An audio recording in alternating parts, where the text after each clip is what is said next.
If I had to hand build this car, I don't think I would change anything on it. I mean, the way it is, the colors, the options on it, it's perfect for what you would want.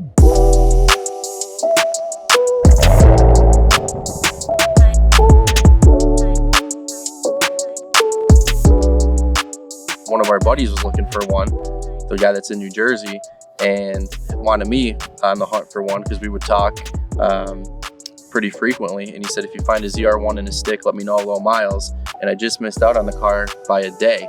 So as we saw the market on them, we put a deal together because he wound up getting that car. Like, hey, you found out later that it was John that bought the car. Yeah, he bought it a day before you found it. And we put a deal together because we had the car sold before. We actually put a deal together with, John's a friend of mine, and we've done a few trades and deals over the years, and he had this car. It wasn't for sale, and we had a Chevy Super Snake convertible. We called him up, and after a little coaxing and arm twisting, we wound up doing the deal and got the car, which was supposed to be for sale. One of the guys that he deals with. One of the guys that we know wanted the car and was looking for pretty much the specs on this. In the meantime, we got notification from one of our buddies who has a dealership that the car in its specs was 101. And I mean, the market really this summer took off on these cars. And once the car really got delivered and we saw it and you're able to sit in it and drive it a little bit, there's like, I don't really want to sell this car anytime soon, and maybe ever if things can work out that way. He falls in love with the cars. He's young. He falls in love with them. To me, it's another car. And there's always another one coming down the road, like I said before. And we had to give up a car that you really loved. I really like the Chevy. Well, I'm a Chevy. I like Chevys, but that was I really like that car a lot. But I don't keep any of them. But so he wanted to get rid of that. So I said, all right, then go ahead. I'll listen to you. I missed on the one he told me about, and I should have bought it. I was cutting the grass. Didn't even know what a 2019. Didn't even know what a ZR1 was. I didn't. Well, I knew the old ZR1s. I didn't know what about 29. When he said it's a 2019 ZR1, I wasn't too interested. And when he told me the value of the car, I really wasn't too interested. And he said, well, I can sell it. I said, well, go ahead, sell it. And I seen it a week later on eBay for about 15 grand more than what I could have bought it when he told me to buy it.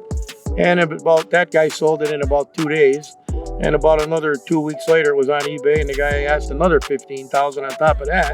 And that took about a week to sell. Yeah, and it was all dealer to dealer. After that, I started listening to him when he told me what these cars are, because at that time, I wasn't really paying attention to the newer modern stuff. He picked up fast, so I was telling him all about the different things, the calm seats, the different seats, with the carbon fiber trim, the ZTK package with the big wing, the 3ZR. Yeah. We'd have conversations, and then I'd tell him one and be like, oh, does it have the ZTK package? Does it have the 3ZR? So it was kind of fun to kind of teach him or tell him something. It was like the master got outdid by the student, because all these years I was teaching him about these older cars and about matching numbers and codes and what this one means and what that one means, and I knew them all off the top of my head. That was my fear all along, was trying to learn all that, and it's, how do you know these numbers? How do you do that? But when you're growing up with them and you're in that kind of time era of knowing what's going on with all the new stuff, it just kind of came natural, like you always said it did. It's just, if you get the interest in it, the more you want to be interested in anything, the more you're going to put into it, and the more you're going to learn about it, because you're dedicating the time to it, which I did. I mean, I had a buddy that's a lawyer that bought a GTO off me, and he went out and he wanted to start buying and selling cars, but he only wanted to do GTOs. So he went out and he bought all the GTO books that he could find.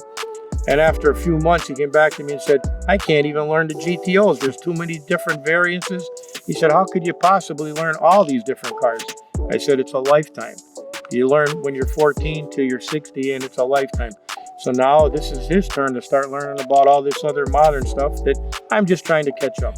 And these ZR1s, I mean, the amount that we've had and found over the last few months are kind of comparable to the Cobra. It's kind of like a dream car for me. And all the ones that we've been able to get and find and sell and all that is very similar to the Cobra, I think. Yeah, this is your Cobra story. Yeah, so the specs on this is the color is a ceramic matrix gray, which was one of the more limited production colors. But the fact that it is a stick, a ZTK package, which is the track package, which you see with the big wing, well-profiled tires, 3 ZR package.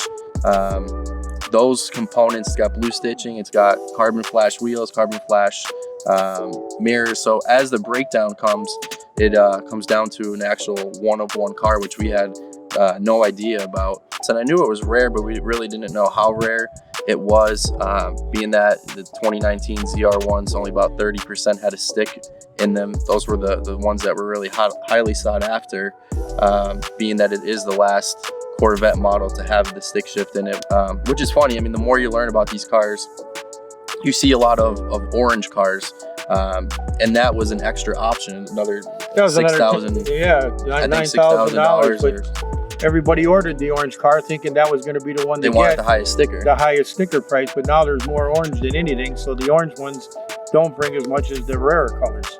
Everyone's looking for a different color because all they see out there is orange. But I've never really seen a ceramic matrix gray color in person. And when you see it, you don't know, is it gray, is it blue, is it white? There's a little metallic in it.